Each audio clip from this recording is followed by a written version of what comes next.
Okay, so good morning, everyone. So we are now pushing with another activity, which is all about the circle exercises that you are going to do. And this may refer on the available module na nandun po sa ating Google Classroom. And kadugtong lamang po ito ng ating pong activity under the line exercises number 1. Kasi considering that this is circle in geometrical shape, but this is another features of line exercises, no? But referring to the symmetrical features of object. So right now, as we go along with the process on how we are going to make these so-called activities, there are requirements also that needs to be followed. So running time will be 30 minutes, and we need to draw the given line exercises with the drawing format that we use for a previous video na in-upload po natin from our Google Classroom. And of course, we have to apply certain alphabet of lines from the different features activity under this presentation. Okay, so I am going to show you the process on how we are going to make uh, individually this type of activities, no, na nandito po sa ating module. So unahin po natin yung tinatawag po nating concentric circle, no? Meron po kasi siyang iisang center line from this particular area. Okay? So all we have to do, of course, is to turn on our template for the Microsoft Office Visual Application. So ito po, alam ko meron na po kayong mga save file for this kasi meron na po akong nakitang mga students na nakapag-turn in ng kanilang mga activity relative po sa ating template. So all we have to do is to um, edit, no, yung ating pong title from line exercises. We just simply edit that or rename that into circle exercises. Okay? So under this condition, syempre ang ating pong plate number under here, pakitignan na lang po kung anong number po, no, dun sa ating Google Classroom.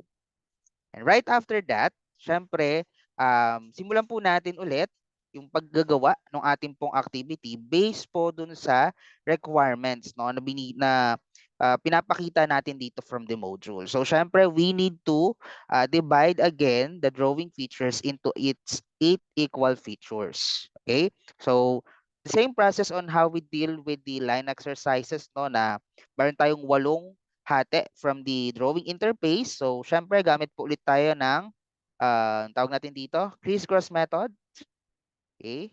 And along with the crisscross method fixture, syempre, we need to know where is the particular intersecting point, no, on this area para magkaroon po tayo ng idea saan po tayo magre-refer nung hati ng ating paper. Okay? So right now, I'm just copying the vertical line from the left side. Tapos ipoposition ko lang po siya mula doon sa pinaka-intersecting point ng ating drawing. Okay?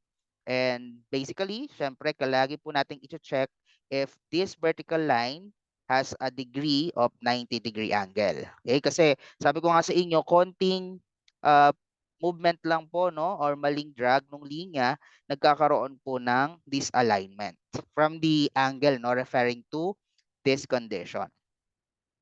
So again, we just need to copy the horizontal line on the top base pictures and then place that on the intersecting point na ginawa natin from our crisscross method.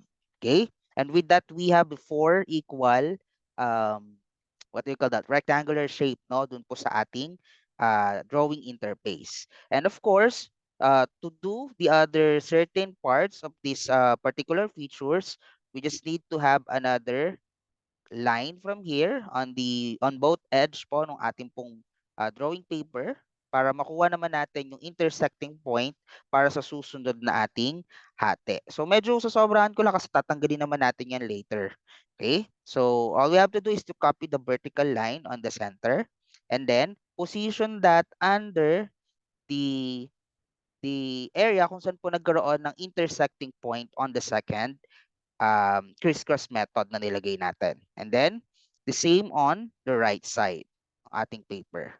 And with that, we have 8 equal portion of a box para po sa ating drawing paper. Okay, so all we have to do is to delete the excess line or the construction line para makita po natin ng mas maayos yung division ng 8 pong ah, area para dun sa ating paglalagyan ng mga circle exercise. Okay, so right now, if we have here the 8 equal portion o para sa box sa paglalagyan natin ng mga drawing, balik tayo sa module para makita ulit natin yung itsura po ng gagawin ninyo from the first box. So meron tayong concentric circle here. So meron tayong maliit na circle tapos papalaking shape ng circle. Okay? So all we have to do is to know the difference between the radius and diameter, no?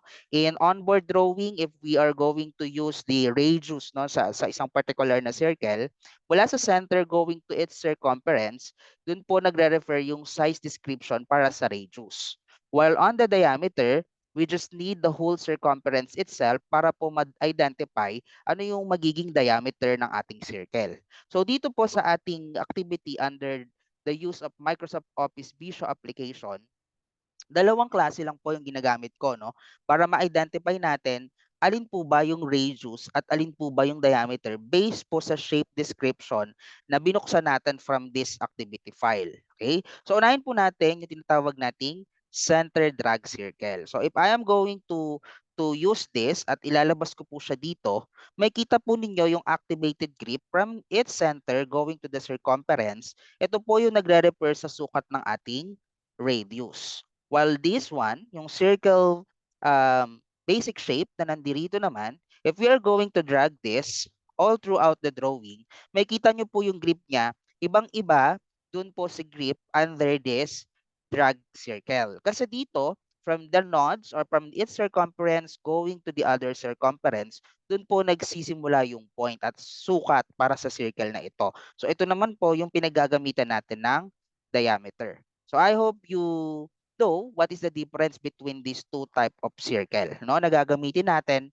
from this particular drawing. So ilalabas ko na po sila para mas ma-identify natin later on ano po ba yung pwede nating gamitin base po dun sa mga circle exercises na na ipapakita ko sa inyo, no, sa process, no. And right now, as we go with this activity, syempre we need to identify first nasan po yung pinakagitna ng ating pong mga boxes. So syempre, the same process on how we deal with the division of boxes kanina. So all we have to do is to make a crisscross method here. At kung nasan po yung intersecting point, iyon na po yung magre-refer sa pinaka-center ng ating circle. So all we have to do is to use what particular type of circle or yung ano bang prefer ninyong klase ng circle na sa tingin niyo mas mapapadali kayo sa paggamit ng size description. So under this, siguro gamitin muna natin ito pong center drag circle o yung paggamit ng radius. If we are going to position that dito po sa loob ng ating pong box, syempre, yung pinakagitna po, yun po natin i-align sa intersecting point yung kanyang center. Okay? So, paano ba natin mas mapapadali yan at hindi magiging sagabal yung parang may gray feel dito po sa ating pong circle. So, ang gagawin nyo lang po, click nyo po itong circle, tapos hanapin niyo sa taas itong fill color. Just select the arrow down and then hanapin niyo po itong no fill, no, para mawala po yung kulay niya dun po sa ating area. So mas mapapadali nating mai-align where will be the particular center point of this drawing. Ayan. So if we are going if we have already positioned, no, the center from this particular area, all we have to do is to adjust its length, no? So for example, ano ba yung magiging sukat ng pinakamalaking circle natin base sa size po ng ating box. So, yung 20 mm in radius, ganito po siya kalaki. So, pwede na nating sigurong i-adjust ng medyo mas malaki pa para medyo ma-occupy yung buong space from this first box. So, gawin nating, let's say 40. Okay, ang 40 medyo sumobra na siya. Gawin nating 30. Ayan, I think 30 is the best size na mag-fit po dito sa size ng ating box. Okay, so from the 30, syempre, we just need to adjust that based on the given fixtures under here. So since this is concentric, iisa po ang center nila. So ang gagawin lang po natin, magbabawas tayo ng length na in-indicate dun po sa circle na una po natin ginawa. So we have 30 as yung pinakamalaki, copy and paste, and then palitan natin from 30, siguro magbuwas tayo ng tig pa 5 mm na sukat sa ating radius. So gawin natin from 30 minus 5, we have 25 mm, enter. And then position that dun po sa center natin. Just align your center, no? Based on the given description dun po sa ating circle. And then copy the second circle from 25 minus 5, gawin nating 20. Okay? So ganito lang po yung gagawin natin sa mga susunod na circle po na i-indicate natin from the drawing. So kung meron tayong 20 kanina, babawasan nyo lang ng 5 mm, that will be 15. And then click and drag the circle on the center position, no? Hanggang sa makuha po natin yung pinakamaliit na sukat. So para mas akma dun po sa size description na binigay po sa activity para sa ating module. Okay? And with that, we have our first area of the circle na ginawa po natin from our circle exercise. Okay? So, syempre, if we have the alignment already, tanggalin na po natin itong linya or construction line para ma-identify natin nasan yung gitna. Okay? So, with that, we have this first part. So, ang gagawin lang po natin is just to highlight it. And then palitan po, based on the alphabet of line, since this is object line, medyo kakapalan natin siya, gawin nating line weight number 5. Okay? And kung mapapansin po ninyo from the module, meron siyang center line na nilagay, no? Sige, lagay din po natin based on the description. So, maglagay tayo ng line tool from here. Gawa tayo ng maliit na linya. And then from maliit, mag-align tayo ng isang mahabang linya na medyo lalagpas po dun sa ating drawing. Okay? So, make sure magpapantay po siya dun sa ginawa nating mahabang linya. And then, syempre, copy-paste na lang natin ito para hindi po tayo mahirapan dun po sa alignment fixtures niya. Okay? So, drag and then position that on the right side. Okay? Syempre, dapat nasa center pa din yung alignment. Ayan. Then, if we have that already, syempre, copy natin itong dalawang linya na to para mas madali, no? Isama ko pala yung yung isang circle. Okay? Siguro ito na lang ulit kasi sumasama po yung pinaka-center ng circle natin. Paste and then rotate on the other side sa left side tapos position that papunta dito. Okay? Dito po sa pag-i-indicate ng center line, syempre napaka-importante po niyan to justify what will be the particular features of object, no, na ginamit po natin from the drawing. And kung babalikan niyo po yung ating lesson from the alphabet of lines, ang center line po is ginagamit sa lahat po ng symmetrical objects or objects na meron pong mga circular features. Okay? So, ayan. Yan. Okay. So, with that, meron na po tayong center line. And ang center line po dapat meron lamang po siyang presentation na thin line. So, okay na po yan as default line na ganyan lang po kanipis ang ating mga center line. Okay? So, that will be the first area, no, ng ating pong circle. And then on the second part, syempre, gawin na rin po natin ito. Balik tayo sa module, meron naman po tayong tinatawag na eccentric circle. No? Dito naman po, mula po sa pinaka left side, I mean the left part of the circle dito po sa point na ito, dito naman siya kumuha ng point para makuha natin yung iba't ibang size description naman ng ating circle. So dito, gagamitin naman po natin yung isa po sa klase ng circle kanina na nabanggit ko, which is the basic circle. No, under this shape, ito po yan. Idadrag lang natin siya dito. Tapos, we just need to identify the size description na ginamit po natin dun sa radius, no? Kung ano po yung pinakamalaking size, yun po yung ilalagay natin under this condition. But before that, syempre, we need to align that on the center pictures of this box. So, syempre, para makuha ulit yung ating center, we just need to make another crisscross method. For construction dito, no? And then, position your circle. Okay, so we need to position that based on the point kung saan po nagkaroon ng intersection. So that will define as the center point or center alignment of the area ng drawing natin. Okay? So if we have here the gray fill, same process on how we remove no yung ating pong fill dun sa naunang part. Just click on this tapos palitan nyo lang ng no fill. Okay? And then kung mapapansin po ninyo, ang kanya pong default na diameter is 40 mm. Okay? So balikan natin yung pinakamalaking sukat kanina nung circle dito sa naunang part. So since ang radius po yung naka-activate na sukat from here, mula daw sa center papunta dito, ang sukat niya is 30. So dito naman, if we are going to follow the same size as 30 na ilalagay po natin dito, kung mapapansin ninyo maliit. Kasi nga po yung size description from the diameter mula po sa part na to papunta po dito. Okay? The whole circumference itself, yung size description or dinedefine ng diameter. So ang gagawin lang po natin, since 30 po yung radius dun sa naunang circle, ang gagawin nyo lang, ita-times 2 nyo lang po yung sukat. Okay? So from 30, gawin nyo po siyang 60. Okay? So 60, enter. Magkasing size na po sila mula po dun sa naunang circle natin papunta on the second lateral parts.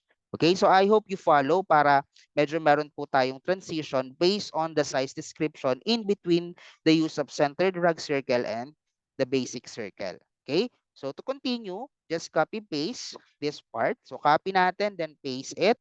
So since we have 60 as the highest length for this particular area, ang gawin na naman po natin, maminusan naman natin siya ng tig 10. Kasi kung tig 5, masyadong refine na po yung size description. So gawin natin tig 10 from 50, from the 60 minus 10, that will be 50. So para po mag-align, may kita nyo po dito sa gilid na meron po siyang parang point dyan. No? So ang gagawin nyo lang, i-move nyo lang po yung second fissures and magko-connect na po siya on the next lateral part. No? Para po dun, para iisa lang din po yung point kung saan po sila nag-intersect. Okay? So, drag and then position, then copy, paste, tapos bawasan po ulit natin ng tig 10, gawing 40. Okay? And then drag it, tapos position. So the same process on how we move the other areas para makuha po natin yung pinakamaliit na sukat. So from 40, we have 30. Okay? And then from 30, syempre, we need to have 20. Okay? So just zoom it para mas madetalyado natin ng maayos. 30, then 20. Okay? And then from the size of 20, syempre yung pinakamaliit na sukat will be 10. Okay, so copy and paste, then click on the height, palitan ng 10. Okay, so since 10 na po yung pinakamaliit na sukat at hindi na pwedeng dagdagan, ibang sukat kasi po ang mangyayari, mag-iiba na yung space fixtures, ito na po yung ating pong susunod na lateral parts. Okay, so we have here the presentation of eccentric circle. And I am not going to do the center line for this area. So kayo na lang po yung mag-indicate, no? The same process on how we made the center line for this fixture. Kasi kapag iisa-isahin ko pa yan, tatagal na po itong video. Okay? So all I have to do is to delete the construction line under this area. Tapos i-highlight po natin ulit. Tapos palitan ng line weight. So line weight number 5. Okay? And with that, we have the second part of our circle exercises. Okay? On the third part, syempre dito medyo nagiging mas komplikado na po yung ating mga exercises features. So ang gagawin lang po natin, kukunin natin dito yung pinakamalaking size dun po sa nauna nating ginawang circle. So dito po, no? Copy na lang natin yan later. Pero bago po tayo kumopya, syempre, we need to identify first where is the center, no, of this box. Okay, para mas ma-position natin ng maayos. So if we have here this certain area, copy the most tawag natin dito, bigger size of circle. Okay? And then paste it. Tapos ilagay natin dun sa pinakagitna based po sa position ng intersecting point. Okay? So pag nagawa na natin yan, kung mapapansin niyo sa module, ito pong pangatlong area, meron siyang center line dito at hinati po siya into 4 equal fissures. So ang gagawin lang natin, let's just follow, no, on how we divide the line and then nag-indicate pa po ng 45 degrees sa pinakagitna po ng ating circle. Okay? So just simply put a line tool from the center going to this. Medyo lagpasan lang daw ng konti. Okay? Tapos adjust natin on this relative part.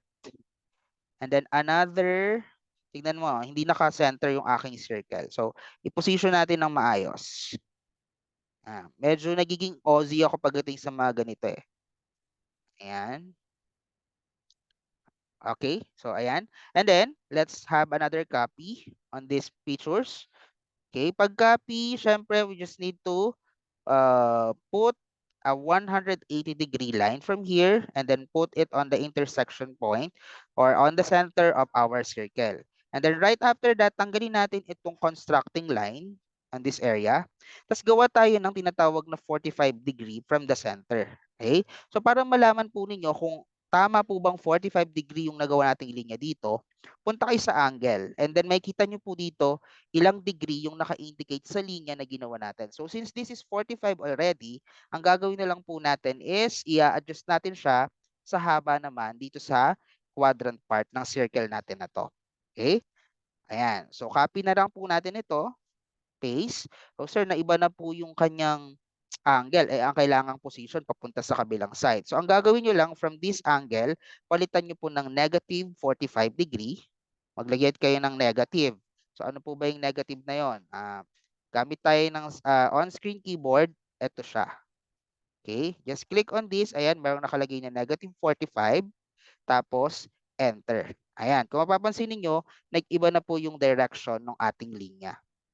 Okay? So just simply drag this one papunta po dito sa center point ulit. Ayan. Medyo lagpas lang ng konti yung position. Ayan. Sige, adjust natin ng konti dito. And from that, dun po natin sisimulan ano ba yung mga susunod na surface fixtures under this area. Itong mga nakikita nating arc dyan. Okay, so ang gagawin lang po natin, kakopy natin itong malaking circle dito. Copy, paste. Tapos position natin siya based po dun sa nakalagay na requirement fixture. So dito, kailangan medyo lagpas siya ng konti dyan. And then another copy, paste. Okay, so position naman natin ito papunta dito sa taas. Okay?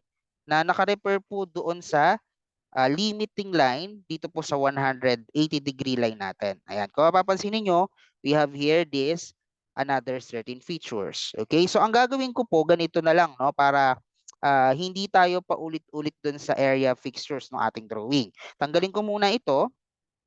And then kakopy ko po itong circle natin dito kasi kapag nag-trim ako later, maaapektuhan po yung ibang part fixtures ng ating circle. So dito ako sa labas ngayon maglalagay ng drawing. Okay? So center, or, I mean copy this circle, tapos lagay natin dito sa side na yan. And then copy paste ulit, lagay tayo sa taas. Ayan. And then another copy paste, syempre lagay natin sa side na to. And then another copy paste, maglagay tayo sa pinaka-bottom fixtures. Okay? So kung mapapansin niyo, we have the most detailed fixtures ng mga linya based sa arc fixtures na naka-indicate dito sa ating drawing exercises. So ang gagawin na lang po natin is just to select everything, tapos shape, operation, and then trim those circle na sumobra po dun sa ating size description. Okay? So, pag-click po nung part nung ating mga circle, automatic, syempre, magano na po yan, maghihiwa-hiwalay na yung intersecting point. Kasi yun po yung purpose ng trim. Once na meron pong mga intersecting line na nag-indicate ng fixtures, ang mangyayari, magka-cut through na po siya. So, with that, we have this detailed area ng ating pong drawing. So, ang gagawin na lang natin is to tawag natin dito, kakapalan na lang natin no, yung mga part na to ng drawing. And so, seselect ko lang po yung mga area na kakapalan. And then, palitan po siya ng line weight number 5. Okay? So, kapag meron na tayo yan, copy ko na lang po yan, no? And then, paste it. Okay? Yung part na to. Tapos, pag paste natin, drag natin papunta dito. Okay? Para medyo okay na po siya. Drag natin based po dun sa point kung nasan po yung intersecting point or yung origin ng ating line. Okay? So pag-click and then click tayo sa labas ito na po yung drawing. Okay, so pwede na nating tanggalin ito at burahin para medyo mas malinis po yung portion ng drawing natin from our Microsoft Office Vision. Okay, so I hope you follow the third set of activity from this particular features. Okay, next, let's move forward on the fourth one. Ito po yung pang-apat na gagawin natin. So dito medyo mas detalyado na siya at mas marami na po siyang arc. So ang proseso, we need to know what will be the particular angles of these relative parts no ng ating pong mga arc. So since sa isang circle meron po tayong apat na quadrant no kung babalikan po ninyo yung geometrical construction, we have the quadrant 1, 2, 3 and 4 no. So sa isang quadrant po ng ating circle, meron tayong 1, 2, 3, 4 na arc no na bubuo para dun sa isang fixtures ng ating drawing. So ang gagawin po natin, we need to determine ano ba yung mga angle from this position na mag-equal po dun sa 90. I mean sa 90-degree angle ng iisang quadrant. Okay? So from 0 to 90, meron tayong dalawang division sa gitna. So ang gagawin po natin, from that, yung 0 to 90 degree, let's divide that into 3 equal portions. So that will be 30 degrees, 60 degrees, and 90 degrees. All right, so let's just move forward from here. Copy po ulit natin yung isang malaking circle dito. Pero bago yon, determine the intersecting point of this box para i-position natin yung susunod na circle. Okay? Ayan. So let's just copy again this one. Ito pong malaking circle. Copy paste. Then lagay po natin dito sa intersecting point.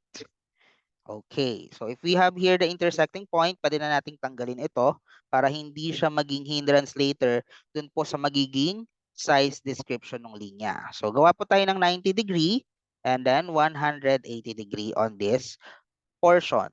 And then sabi ko kanina, we have two types of line na naka-indicate po dun sa drawing. So ito po, palitan lang natin ng 30 degree. Okay, punta sa angle, palitan ng 30, enter. And this one, palitan po ng 60. Okay? Ayan. So we have here this certain line from these particular features. Para mapadali po yung ating trabaho, gagamit po ako ng tinatawag na 45 degrees na linya. Okay? So kung mapapansin niyo from this angle, malaking tulong siya para mabuo natin no, yung mga relative parts ng ating area dito sa drawing na to. Okay? So pag-create po ng 45 degree, gamit tayo ng arc tool. Okay? So from these certain features, mula sa center, drawing ka ng arc kung gaano kalaki po yung magiging position detail na gusto mo para sa inyong activity for this relative area. So gamit tayo ng pointer tool no para ma-adjust natin. Tapos gaano ba kalaki yung magiging um, distance no in between dun po sa mga point na in-indicate natin from this area. Okay? So siguro okay na yung ganyang kalayo. Ang gagawin lang natin is copy and then paste it. Tapos i-position natin siya on the other side fixtures ng drawing. So paano po ba natin gagawin 'yon? Pwedeng i-rotate, pero siguro ang gawin na lang natin mas madali is gamitan na rin natin ng another arc tool. So mula dito sa center, papunta naman dito sa point natin dito, yung end point natin. Pointer tool and then adjust on this area. So siguro ang gawin na lang, tansyahin ninyo gaano kalayo yung magiging basis no, on each lateral parts position ng ating drawing. Okay? So pag nakuha na natin yung pinaka-shape na to, ito po yung pwede na nating kopyahin. Okay? So ang gawin natin, tanggalin natin yung 45 degree line. Copy natin ito. Okay? Copy, paste, and then position that dun po sa pinaka-center natin. Ayan. Tapos may kita nyo yung rotation as prescribed on dun po sa pinaka-grip ng ating drawing. Pag ni-rotate nyo yan, may kita po ninyo saan po ba yung dapat na alignment. Whether it's for 30 degree, 60 degree, or 90 or 180 degree. So ang gawin lang natin, gayahin natin yung first position which is the 30 degree. Ayan, kung makikita po ninyo, meron pong mga grid na mag-take po ng alignment fixtures. Okay? So pag nakaposition na po siyang ganyan, saka ninyo ilalagay doon, no? Para sa 30 degree. Okay? Ayan. Tapos pag medyo okay na, saka natin i-adjust. Yan. So medyo matrabaho lang dito sa part na to, pero once na nakuha nyo po yung pinaka-scope at saka method, mas madali po siyang may adjust. Okay? Lalong-lalo na dun sa ibang features or part ng ating drawing. Yan. So dito ko siya i-align, tapos ikot natin ng konti. Yan. So kung mapapansin niyo, umiikot din po dun sa linya. Let's just try to put another um, fixtures detail, no? Including the line alignment from this part, which is the 30 degrees. Kasi isa lang naman po yung magawa natin dito, masusundan na po siya dun po sa mga ibang fixtures. Kasi ang gagawin lang naman natin dyan mostly is copy and then paste and then adjustment. Okay? So pag okay na, click sa labas and then tsaka natin tanggalin yung 45 degree. Kasi hindi naman po kasama yan dun sa drawing. Okay? Next, after the 30 degree, we have the 60 degree. So copy and then paste it. Lagay ulit sa gitna. Tapos, position base po sa angle. Okay? Pag-click sa angle base position, ayan, tsaka po natin iikot, no? Base po dun sa kailangan position. So, more patience on this area, no? Kasi medyo kailangan talaga align na align po yung ating mga drawing. Ayan, pagkuha po ng 40 degree, I mean the 60 degree, ayan po yung relative position. Next, we just need to have a copy paste on these fixtures and then palitan po siya ng straight line, which is the 90 degree area. Okay, 90 degree position. Ayan. So pag okay na po, copy, rotate, and then drag. Ayan. So medyo ano lang natin, medyo i-align lang natin, no? Based po dun sa requirement detail ng first fixtures. Okay? So pag nakuha po yung 90 degree, let's have another part from here, which is the 180 degrees. Okay? Pahiga lang. Ito yung madaling part, no? Position. Tapos click, drag, then position that based on the required size or length on the next lateral fixtures. Okay? Position based po dun sa mga circumference ng ating area. And then click. Ayan. So if we have here the first part position, ang gagawin nyo na lang po dyan, select these fixtures, copy, paste. Tapos, select on this area. Tapos, wait lang, medyo naisama po natin itong circle. Just click on the circle from here para hindi siya maisama. Copy, paste, tapos mirror lang natin on this side. Okay? Pag-click dyan, syempre, just put here on this relative position. Okay? So, pag-click on this side, syempre, ang mangyayari po dyan, kailangan nyo na lang pong i-align, no, dun po sa mga area kung saan po dapat magkakaroon ng intersecting position yung ating pong drawing. Okay? So pag click sa labas, we have this space already. Okay? And from this space, syempre, we just need to select everything from these spaces dito po sa second lateral position para makuha natin yung part naman para sa semicircle. Okay? So just simply copy, paste, and then rotate papunta sa ilalim. Okay, so pag nakuha po yung ating pong position sa ilalim, position, okay, and right after positioning the certain fixtures, syempre po, ang gagawin na lang po natin is just simply drag and then position. So with that, we have the port fixtures of this line under this circle exercises. Okay, so I hope you follow certain fixtures under this area, or if you have any other method, no, na makakatulong sa inyo para mas mapadali yung process para gawin itong pang-apat na activity, then pwedeng-pwede nyo pong gawin iyon, no? Kung sa tingin niyo meron kayong mas madali at mas okay na method para magawa natin ito. Pero based on my process, pwedeng-pwede nyo pa rin sundan kung ano po yung in-indicate natin from this relative area.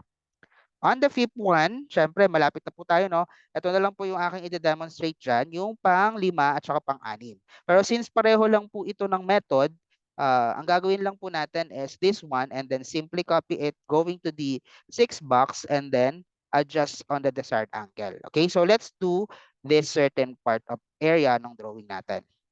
So dito, medyo hindi po ako magre-rely sa center ng ating pong drawing kasi kakailanganin ko po yung mga grids na naka-indicate dito. So mag-a-adjust lang tayo later on base po sa magagamit kong grid size. Okay? So just simply have the line tool from here.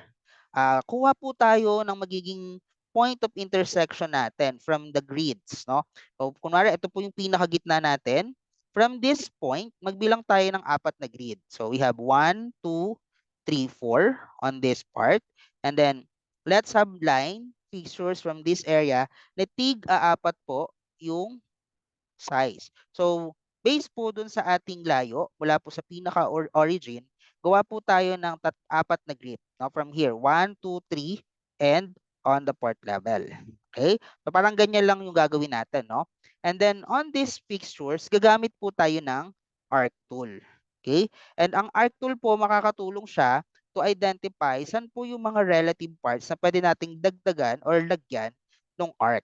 Okay, on the first point, punta po tayo on the second part. Tapos tignan nyo po itong first grip. No? Yung first grip ko, dalawang klase. So, ito pong maliit na fixtures papunta dito sa second fixtures. Click mo lang po yung nandito sa pinaka pangalawang linya, yung pinaka endpoint natin, going to this grip. So, kailangan makapag-create ka ng ganitong klase ng arc. Wherein, meron siyang distance na dalawang grip based dun sa percentage description. So 500 kasi yung naka-indicate dito. So dalawang klase ng point yung aking kinuha. Okay? The same on the third level.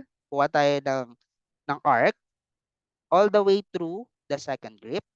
And then on this part, gawa rin po tayo on the third grip. And then another fixtures on this fourth grip. Okay? So kailangan medyo mas symmetrical po siya tignan, no? So para mas maging okay, gawin natin, gawa tayo ng another grip or arc from here na ang size description po dapat tig to 2 grip. Okay? So kung mapapansin niyo, ang third grip ko medyo lumangpas na ako ng konti. Okay? So adjust natin, click on here, dito po dapat. Ayan, kaya medyo hindi siya symmetrical tignan. Okay? So another arc tool on this position, gawa ka ng another grip or I mean arc from these fixtures. Okay? So pag nagawa natin itong part na to, sunod-sunod na po yan. Just simply click on this, copy, paste, tapos rotate.